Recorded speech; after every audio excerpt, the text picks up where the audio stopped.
5, -7 तथा 8, -1 को मिलाने वाले रेखाखंड को समत्रिभाजित करने वाले बिंदुओं के निर्देशांक ज्ञात कीजिए। मतलब कि मैंने मान लिया कि एक रेखाखंड है, ये मान लो ए बी एक रेखाखंड है और इसको समान थी, सम मतलब होता है समान, 3 भागों में विभाजित करना, मतलब पहला दूसरा, तो 1 2 3 इसके 3 भाग, इसके मान लिया P, इसके मान लिया Q।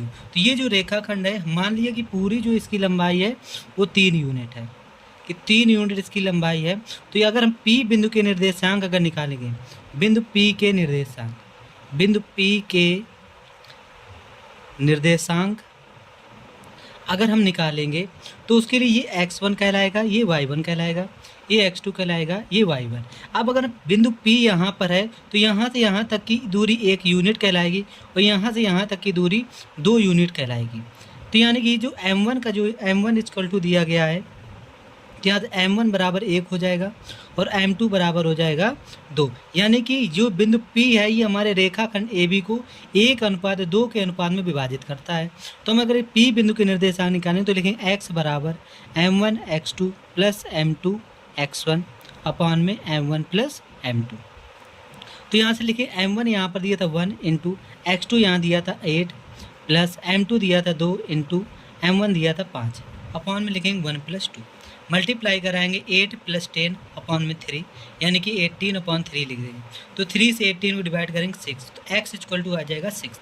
अगर हम y निकालेंगे तो y बराबर लिखेंगे m2 y1 plus m1 y2, m1 y2 और m2 y1 अपॉन में लिखेंगे m1 प्लस m2। तो यहाँ से m1 फिर से 1 हो जाएगा और यहाँ से y2 -1 प्लस 2 इंटू -7 अपॉन में तुम्हारा ये दिया था 1 प्लस 2। तो यानी लिखेंगे माइनस का 1 माइनस का 14 अपॉन में 3 माइनस का 15 अपॉन 3, 3 कैंसिल करेंगे माइनस का 5।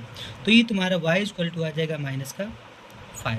तो इस बिंदु P के जो निर्देशांक निकलेंगे वो निकलेंगे तुम्हारे 6, माइनस का 5।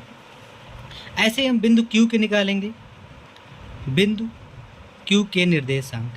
तो जब बिंदु Q के निर्देशांक निकालेंगे तो बस यहाँ से ये देखना है कि जो हमारा Q बिंदु है, तो यहाँ से इस बार जो m2 m1 बनेगा वो 2 हो जाएगा और m2 कितना हो जाएगा, क्योंकि Q जो होगा यहाँ से यहाँ तक की जो दूरी हो जाएगी वो 2 यूनिट हो जाएगी और यहाँ से यहाँ तक की 1 यूनिट। तो यानी रेखाखंड AB को जो Q बिंदु होगा वो 2:1 के अनुपात में विभाजित करेगा। तो यहाँ से x बराबर m1 x2 plus m2 x1 upon में m1 प्लस m2।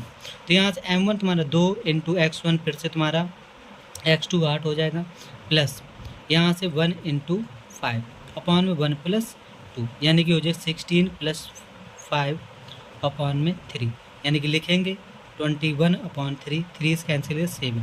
तो x इक्वल टू आ जाएगा 7। ऐसे y बराबर लिखेंगे m1 y2 plus m2 y1 upon में m1 प्लस m2। तो m1 यहाँ से 2, y2 यहाँ से -1 प्लस यहाँ से m2 इस बार 1 हो गया और यहाँ पर माइनस का 7 अपॉन में हो जाएगा 1 प्लस 2, माइनस का 2 -7 अपॉन में 3 माइनस का 9 अपॉन 3, 3 से कैंसिल करेंगे 3 बार, यानी कि माइनस का 3। तो y इक्वल टू आ गया माइनस का 3। तो जो बिंदु इसके Q के बिंदु निकलेंगे वो निकलेंगे 7, -3, 7, -3 बस।